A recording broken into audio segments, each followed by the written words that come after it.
மக்களே, welcome back to channel. இன்னைக்கு பாத்தீங்கன்னா நம்ம பாண்டியன் ஸ்டோர்ஸ் எபிசோட்ல நேத்து நான் சொன்ன மாதிரி ஒரே பரபரப்பா போகுதுங்க. இந்த பக்கம் பாத்தீங்கன்னா நம்ம குமரவேல் அண்ட் நம்ம அரசியோட லைஃப் என்ன ஆக போகுது. நம்ம குமரவேல் வந்து நம்ம அரசியை வந்து ரொம்பவுமே டார்ச்சர் பண்றான், அவன் எப்பவுமே இப்படி இல்லை அப்படின்ற மாதிரி ஒரு விஷயம் அங்க சொல்ல உடனே இங்க வந்து எல்லாமே ஷாக்கா போகுது. நம்ம குமரவேல் வந்து எனக்கு இவ கூட வாழ பிடிக்கல, இவளாதான் வந்தான்ற மாதிரி எல்லாருக்கிட்டையும் சொல்ல ட்ரை பண்ணாலும் நம்ம அரசி இவ்வளவு நாள் மூடி வச்ச விஷயங்கள் எல்லாமே சொல்லிட்டாங்க. இதுக்கப்புறம் பாத்தீங்கன்னா ஃபுல்லாவே பிளாஸ்டா தான் போகுது.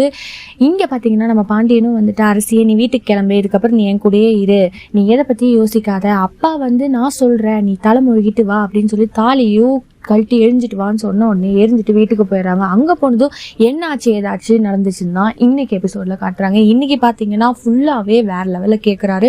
அப்பா கிட்ட சொல்லியிருந்தா எல்லா பிரச்சனையும் இருந்திருக்கும், ஆனா நீ என்கிட்ட ஏன் சொல்லாம போன, அன்னைக்கு அவன் கடத்திட்டு போனான்னு ஒரு வார்த்தையும் சொல்லிட்டாங்கன்னா அப்பவே இதுக்கு எல்லாமே போயிருக்குல்ல, நீ ஏன் எல்லாமே சொல்லாம போனேன்னு மாதிரி ஒரு விஷயத்தையும் சொல்ல இங்க எல்லாருமே ஷாக் ஆகுறாங்க. நான் சொன்னா நீங்க நம்ப மாட்டீங்களோப்பா அப்படின்ற மாதிரி ஒரு விஷயத்த அங்க சொன்னதுனால எல்லாமே கொஞ்சம் வேற லெவல்ல உணர்ச்சி வசமாகவும் ஒரு விஷயமா போயிட்டு இருக்கு. ஸோ நாளைக்கு கண்டிப்பா இதோட பிளாஸ்டா நடக்கும். இதுக்கப்புறம் பாத்தீங்கன்னா ஆல்ரெடி அவங்க அக்கா பையனே கல்யாணம் பண்ணி வைக்கலாம்னு நினைச்சிருந்தாங்க தெரியுமா. ஏன்னா இவங்க வந்து தாலி வந்து 2 பேருமே மேண்டேட்டரியா கட்டல, ரெஜிஸ்டர் ஆகல. ஸோ அவங்க கிட்ட போய் பேசலாம் அப்படின்ற மாதிரி ஒரு விஷயத்தையே கொண்டு வராங்க.